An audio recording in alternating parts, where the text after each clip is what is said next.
This is what people think we mean when us New Englanders say that we need to shovel our driveway. We're just gonna shovel, having a good time. Yeah, I just love shoveling the snow. Oh, this isn't bad. Look around. The snow is so pretty.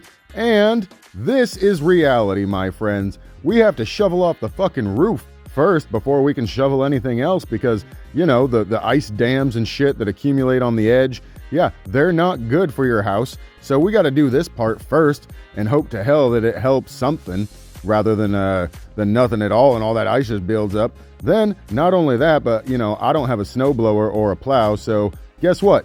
I'm the fucking plow. Yeah, one-man plow here. I have a 2-foot shovel, and this is what we do, okay? We just one fucking step at a time, one shovel load at a time, you just get it out of the way. I don't even have a truck. I'm not even turning around in this space. This is just for my buddies that don't visit me, or maybe some emergency vehicles, or my trash guy that comes up here and collects my trash because he's awesome. And then I got my little pathways here to shovel, yeah, on both sides of the barn so that I can get up there easily. But once you put in the work, look at this, yeah, the driveway is plowed. That's what I'm talking about, just like your mom, my driveway is plowed. I can walk around a lot easier at least, you know what I mean? And if anybody comes up here and maybe decides to deliver a package, I guess that would be UPS, then they can turn around. If the propane trucks or the emergency vehicles have to get up here, my house hopefully won't burn down.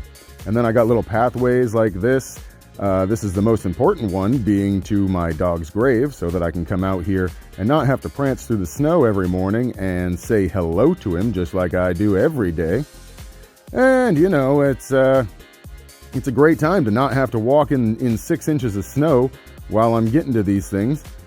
And over here is nice and plowed out now. You know, this took me a little while, but I got my little pathway down there to the back of the house where the other propane tanks are.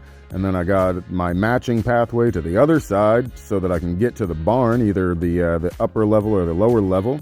This right here just goes back onto the house. Again, in case I want to use the back door to get to the barn over here. I'm a backdoor man. Then I got my little area over here where I can chop some wood if I want. And it's all done. Yeah, buddy.